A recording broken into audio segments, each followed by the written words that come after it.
하이델베르 교리 문답 40문답입니다. 오늘은 10계명 제6계명입니다. 이 살인하지 말라라는 짧은 메시지지만 이 안에도 아주 깊고 넓은 하나님의 말씀이 들어 있습니다. 크게 본다면 6계명은요, 이 생명이 무엇인가에 대한 정의를 먼저 봐야 됩니다. 그래서 살인이 왜 일어나는지, 그리고 그 이유와 본질을 보고 나아가서 이 살인하지 말라는 계명이 이웃 사랑의 계명까지 이어지는 것을 우리가 오늘 함께 확인하게 될 것입니다. 이 6계명에서 말하는 살인이나 우리가 일반적으로 말하는 살인은 사실은 근본적으로는 같은 의미죠. 이 사람의 생명을 옳지 않은 이유나 잘못된 방법을 통해서 끊어버리고 없어지게 하는 것이 살인이 맞습니다. 이 살인 제도가 시행되고 있는 나라의 법 안에서 이루어지는 그 사형을 우리는 살인이라고 말하지 않습니다. 공적인 법 안에서 이루어지는 사형을 우리는 살인이라고 부르지 않죠. 자연스럽게 사람의 생명이 끊어지고 사라지는 게 아니라 어떤 잘못된 의도와 잘못된 목적에 따라서 인위적으로 끊어내는 것이 살인입니다. 여기서 우리는 이 생명에 대해서 성경이 말하는 기준과 틀을 좀 크게 먼저 좀 이해할 필요가 있습니다. 창세기 2장 7절에서 하나님은 흙으로 아담을 지으시고 그 코에 생기를 불어넣으시며 그 흙이 생령이 되었습니다. 생령은 말 그대로 살아 움직이는 존재이죠. 하나님이 움직이게 하시는 겁니다. 그러니까 하나님이 주신 생명이라는 거죠. 이렇게 기본적으로 생명은 그 코에 생기를 넣으셔서 호흡하는 존재, 그 호흡, 살아있는 생명이 바로 기본적인 의미입니다. 근데 성경이 말하는 이 생명에는요, 우리의 숨, 호흡과 더불어서 또 하나의 중요한 의미가 있는데 그것이 바로 관계입니다. 호흡과 관계, 우리가 생명을 생각할 때 늘 기억해야 될 두 가지 차원입니다. 호흡과 관계. 하나님이 흙으로 아담을 만드시고 생기를 불어넣으신 후에 생명이 되게 하시고 그냥 그대로 내버려 두시고 알아서 살게 하시는 것이 아니죠. 선악과 금지 명령도 주시고 또 아담을 위해서 하와도 만들어 주셨습니다. 아담과 하나님과의 관계, 그리고 아담과 하와와의 관계, 이 관계 안에 두 번째 생명의 의미가 있습니다. 하나님과의 언약을 지키는 것, 언약을 지키는 것이 아담의 생명이었습니다. 하나님과의 언약을 지키기 위해서 아담은 동산을 지키고 나무를 경작하고 동물들을 다스렸습니다. 이 모든 일은 생명을 돌보고 다스리는 일이었고 하와와의 관계를 통해서 그 생명을 이어가기도 했죠. 관계를 통해서 생명이 이어져 갑니다. 그래서 하나님의 언약을 지키는 것, 그것이 바로 아담의 생명인 것입니다. 저는 그런 차원에서 오늘 우리의 모습까지 좀 이어본다면 사람이 하나님께 받은 그 말씀과 사명을 바르게 지켜 행하는 것이 살아있는 생명이 바르게 가야 할 길이며 의미라는 거죠. 이 생명이 관계다, 이 개념은요, 요한복음 17장 3절에서 예수님이 말씀하신 이 부분을 통해서 이해할 수 있지. 함께 읽어보겠습니다. 영생은 곧 유일하신 참 하나님과 그의 보내신 자 예수 그리스도를 아는 것이니이다. 아멘. 여기서 예수님은 영생을 말씀하시면서 하나님을 아는 것이 영생이고 하나님이 보내신 예수님을 아는 것이 영생이라고 하셨죠. 여기서 안다라고 하신 말씀, 지식이 아닌 관계로서의 아는 것입니다. 표면적인 정보나 이 타자로서의 알미 아니라 직접적이고 개인적인 관계 안에서의 알미를 말합니다. 그러니까 경험이 빠지면 아는 게 아닙니다. 그러니까 하나님을 아는 것이 영생이다, 이 말씀은 하나님과의 깊은 관계에 들어가서 하나님과 교제하는 것, 그것이 곧 우리의 생명이고 그 생명의 이어짐이 영생인 것이죠. 또 예수님 말씀하신 영생을 우리가 들을 때 우리는 그냥 흔히 영생하면 천국을 떠올리지만 사실은 지옥도 영생입니다. 영원한 생명입니다. 끊어지지 않습니다. 하지만 고통과 두려움과 저주 안에 영원히 사는 것이죠. 그 지옥에서도 존재는 사라지지 않습니다. 하지만 하나님과의 관계가 없이 영원히 살기 때문에 성경은 그것을 둘째 사망이라고 하죠. 며칠 전에 뉴스를 보니까요, 과학 저널인 사이언스지에 실린 논문 중에서 두더지쥐의 생명을 연구한 자료가 실렸습니다. 이것이 좀 크게 기사가 여러 군데 났습니다. 두더지쥐는 사람으로 치면 약 800살까지 산다고 합니다. 그 두더지쥐를 연구하고 잘 적용하면 이 얼마든지 인간 생명 연장도 가능할 것이라는 그런 내용의 연구 논문이었습니다. 세상은 지금도 여전히 생명 연장의 꿈을 꿉니다. 하지만 우리는 이미 그 영원한 생명을 알고 또 믿고 있지요. 그 중에서도 예수 그리스도를 믿음으로 하나님과 함께 영원히 사는 그 영생을 우리는 알고 또 믿고 있습니다. 하나님 없이 영원히 사는 것은 800살이건 900살이건 지옥의 고통일 뿐입니다. 중요한 것은 하나님과 관계 없는 생명은 몇 년을 사는가가 중요한 게 아니라는 겁니다. 믿는 성도들에게 하나님과 관계 없는 생명은 그저 죽음, 사망일 뿐입니다. 여기까지가 우리가 성경이 말하는 생명을 두 가지로 다루어 본 겁니다. 호흡과 관계. 이걸 좀 큰 그림을 그려놓고 오늘 이제 본격적으로 105, 6, 7 문답으로 들어가 봅니다. 먼저 105 문답입니다. 제6계명에서 우리를 향하신 하나님의 뜻은 무엇입니까? 내 이웃을 생각이나 말이나 표정이나 몸짓으로 그리고 특별히 실제 행동으로 업신여기거나 미워하거나 모욕을 주거나 죽이지 않아야 합니다. 그런 일을 하는 다른 사람들에도 가담하지 말아야 합니다. 그리고 모든 복수의 욕망을 제하여야 합니다. 또한 내 자신을 고의적으로 해치거나 부주의하게 위험에 빠뜨리지 말아야 합니다. 중대한 죄악인 살인을 예방하기 위하여 국가가 무장을 갖추고 있는 것입니다. 네, 맞습니다.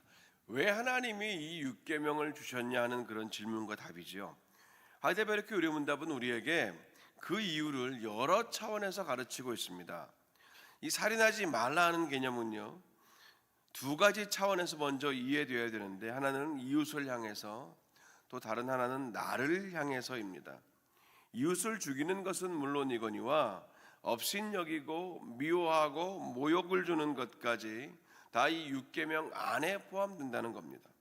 이런 일을 하는 도구들이 바로 생각과 말, 표정, 몸짓, 행동인데, 업신여긴다는 것은요, 생각에서 출발해서 말로 표현하고 표정으로 나타나고 몸짓과 행동으로 그렇게 연결되는, 우리가 할 수 있는 모든 표현의 도구를 사용해서 하는 총체적인 문제, 업신여김입니다. 하지만 미워하는 것은 좀 다르죠. 때로는 굳은 말이나 표정이나 몸짓, 행동까지 연결되지 않고 전혀 겉으로 드러내지 않고 그냥 마음과 생각 안에서 미워할 수 있습니다. 그래서 잘 티가 나지 않기도 하지요. 성숙할수록 티를 내지 않지만 그래도 자기도 모르는 사이에 스쳐가는 표정과 말투에서도 미움은 새어나오게 되어 있습니다. 모욕을 주는 것도요, 이 업신여김처럼 총체적인 문제입니다. 생각을 하고 표정을 짓고 말을 하고 몸짓과 행동까지 이어질 때 우리는 모욕을 준다고 말합니다. 그 다음에 죽이는 것은 말할 것도 없죠. 이 모든 업신여김과 미움과 모욕을 다 합쳐놓고 거기에 분노와 증오를 쏟아붓고 마지막으로 무책임까지 섞어 놓을 때 이 살인이라는 최악의 결과물이 나오기 때문입니다. 그래서 이 업신여김, 미움, 모욕, 분노, 증오, 무책임을 살인의 뿌리라고 그렇게 표현하기도 합니다. 살인의 뿌리는 그렇게 구성되어 있다는 거죠. 그래서 이 살인은 생명의 앞선 그 두 가지 차원을 다 끊어놓게 됩니다. 호흡도 끊고 관계도 끊기 때문입니다. 여기서 우리는 살인의 범위를 정확히 짚고 넘어가야 합니다. 살인의 뿌리가 되는 이 업신여김과 미움과 모욕, 분노, 증오와 무책임까지 이 모든 것들이 살인과 연결되어 있다면 당연히 그것들을 대할 때 우리가 또 조심해야 하는 것이겠죠. 정확히 이 부분을 말하는 것이 요한일서 3장 15절입니다. 우리 함께 다 같이 읽어보겠습니다. 그 형제를 미워하는 자마다 살인하는 자니. 네, 자, 맞습니다. 그리고 이어서 105답은요. 그런 일에 가담하는 다른 사람들에게 그렇게 연결되지 말라. 그들의 일에 동참하거나 가담하지 말라라고 말합니다. 보통 침묵은요, 반대보다는 동의에 더 가까울 때가 많습니다. 요셉이 보디발의 아내의 그 유혹을 받으면서 한날은 견디다 못해 보디발의 아내의 손을 꽉 붙잡은 채로 그 눈을 바라보면서 제발 이러지 마시라고 그렇게 말한 적 한 번도 없습니다. 요셉의 한 일은 언제나 같았습니다. 그 자리를 떠나는 것이었어요. 떠나려고 최선을 다한 것뿐이었습니다. 근묵자 흑, 근주자 적이라는 말처럼 먹을 가까이 하면서 검은색이 한 방울도 몸에 묻지 않기를 바라거나 인주를 사용하면서 그 붉은색이 내 몸에 전혀 묻지 않기를 바랄 수는 없습니다.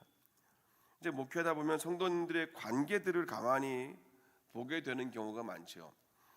어떤 분과 그분이 어느 자리에서 어울리는가, 새로 오셨는데 참 너무 참 잘 적응할 것 같았는데 어떤 분과 어느 자리에서 어떻게 어울리다 보면 그냥 그렇게 공동체를 떠나고 개인적인 관계 안에 머물다가 사라지는 분도 계시고, 좀 연약한 분이 오셨지만 정말 좋은 분과 좋은 자리에서 좋은 툴을 가지고 하나님 섬기다 보면 그분이 정말 하나님 앞에 온전히 순종하고 충성해서 귀한 일꾼으로 그리스도인으로 세워져가는 그런 정반대의 경우도 참 많이 보았습니다.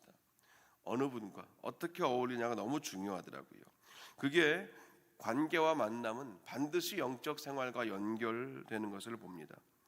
그리고 그런 자리에 가담하지 않을 뿐 아니라 모든 복수의 욕망을 제어하는 것도요, 이 10계명, 6계명의 범주에 해당됩니다. 복수의 욕망은 뭐 대단하거나 엄청난 것이 아니고요, 그냥 담아놓고 살면서 때로는 대놓고 한 방 먹이거나 아니면 가만히 끊어내는 것이 일반적인 우리의 모습입니다. 어찌되었건 그 복수의 욕망은 관계가 끊어집니다.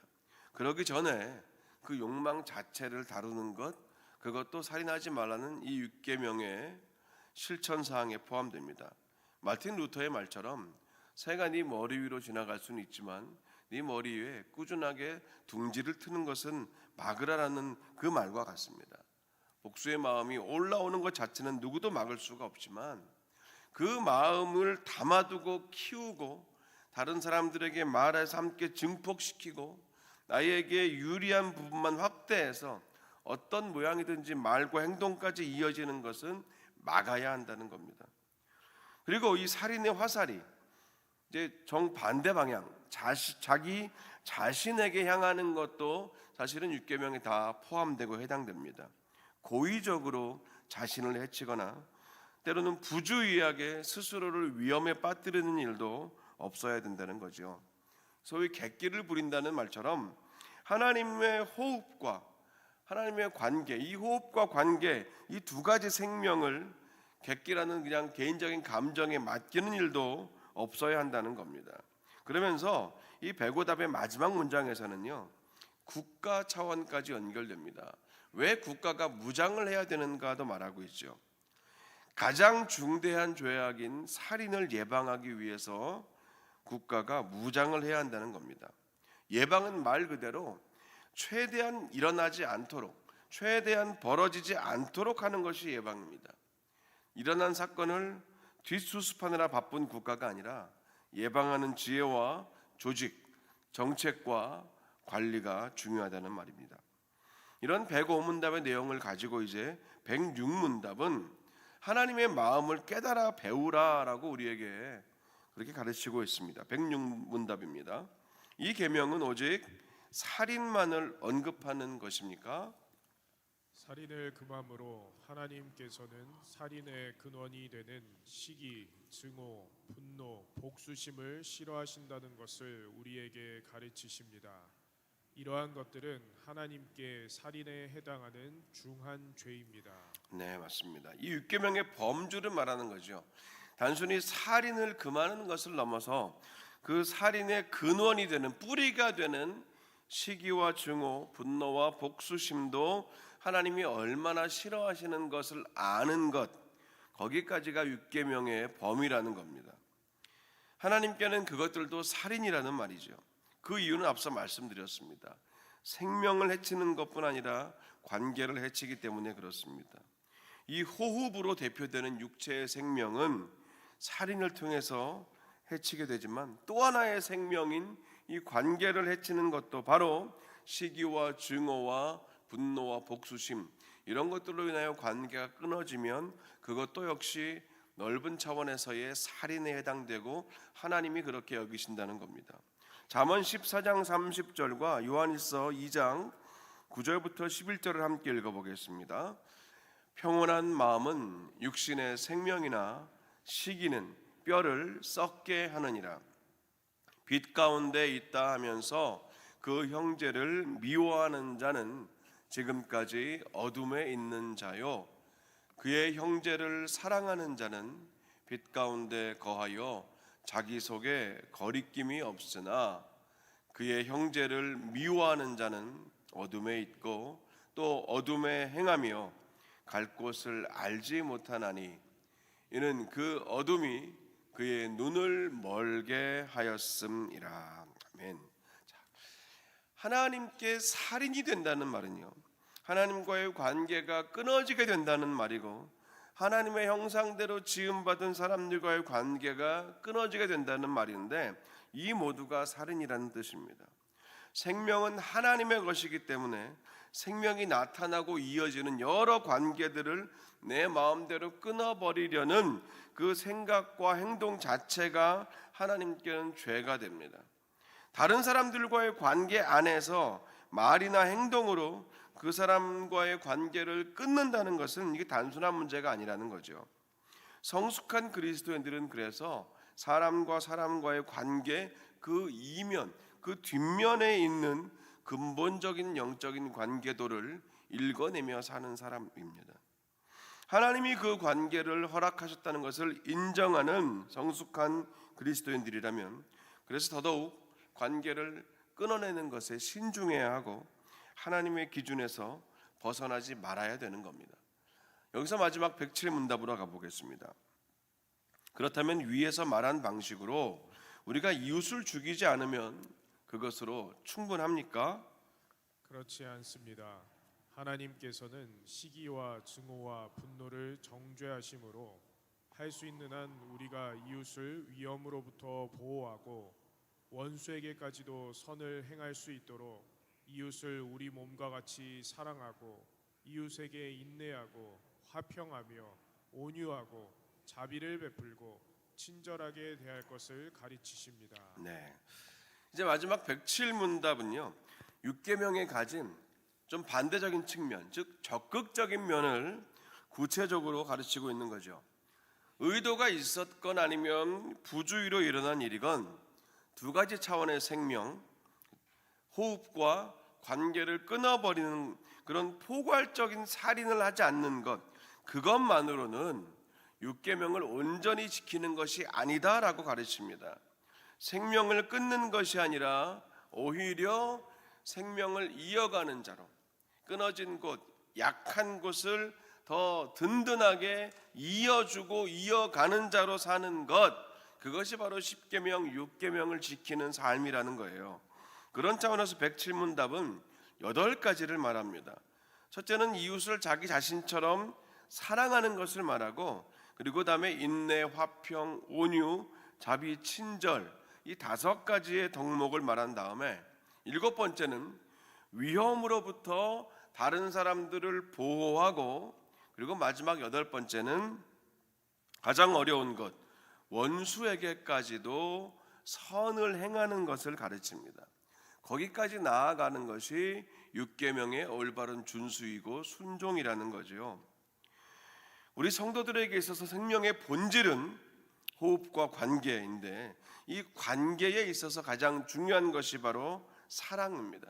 그래서 이웃을 내 자신처럼 사랑하는 것이 살인하지 말라라는 이 계명에 으뜸되는 적용입니다.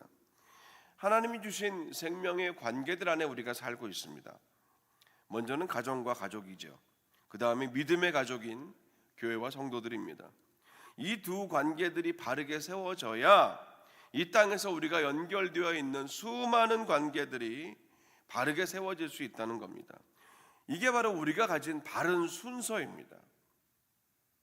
이 순서가 뒤바뀔 때 반드시 문제가 생기더라고요. 가정과 교회는 하나님이 주신 최우선의 자리입니다. 여기서 우리가 평안과 쉼을 얻어야 돼요. 힘을 얻어야 돼요. 위로와 소망을 얻어야 됩니다.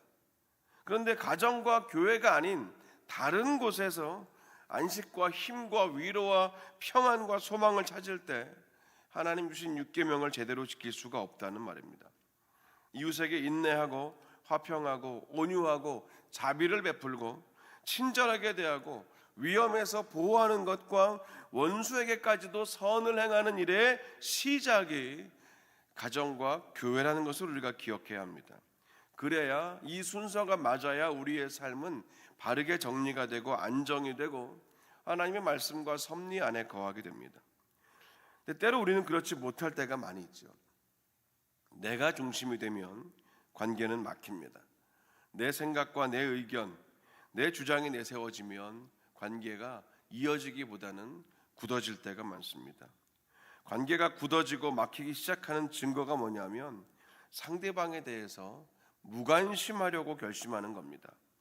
이 사랑과 관심만 결심이 필요한 게 아니라 무관심도 결심이 필요한 일입니다. 미워하고 싸우는 에너지 소모가 너무 힘들어서 그보다 조금 더 적은 무관심의 에너지를 쏟는 거예요. 그런 모습 자체가 6계명을 어기는 것입니다.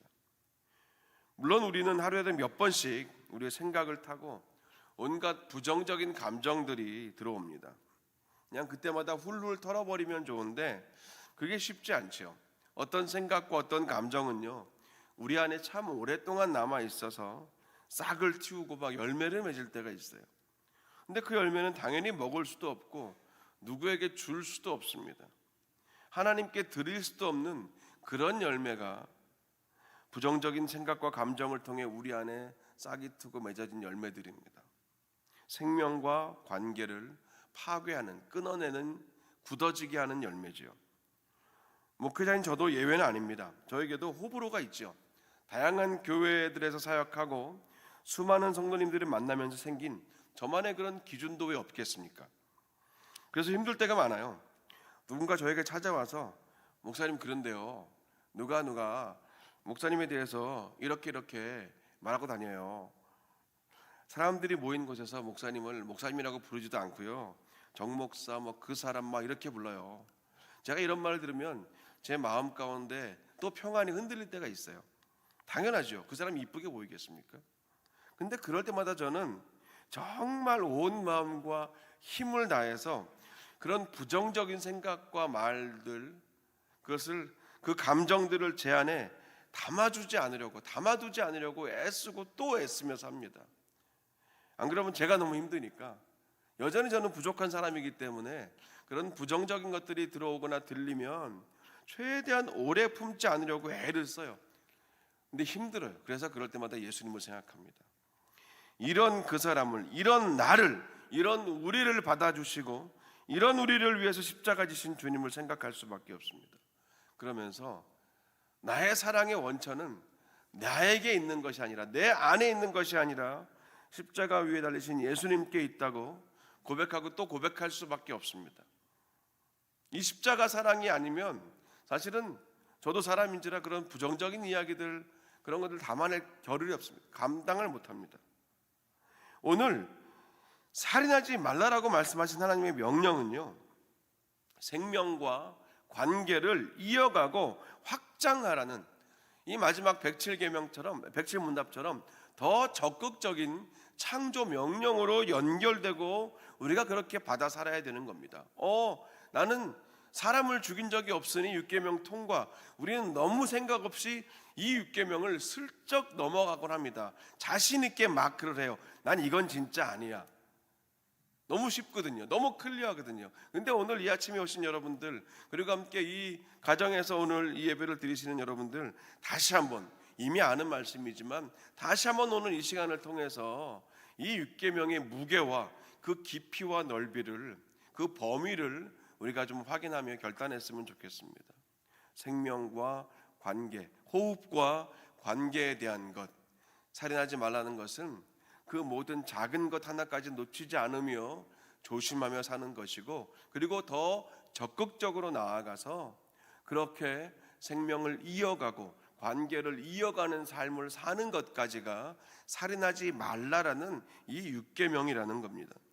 그러기 위해서 우리가 더욱더 하나님 앞에 나아가 예수 그리스도의 십자가 앞에 나아가야지 우리가 그 힘을 받을 수 있습니다. 내 안에서 원래 타고난 나의 천성 어림없습니다. 우리는 절대 그런 사람들이 아닙니다. 어느 누구도 못 그럽니다. 하나님 말씀 앞에 끊임없이 나아가고 십자가 예수 그리스도 보혈의 공로 앞에 끊임없이 나아가야 사실은 이 육계명을 겨우겨우 지킬 수 있습니다. 이것이 오늘 저와 여러분을 향하신 이 십계명 육계명을 통한 살아계신 하나님의 분명한 말씀입니다.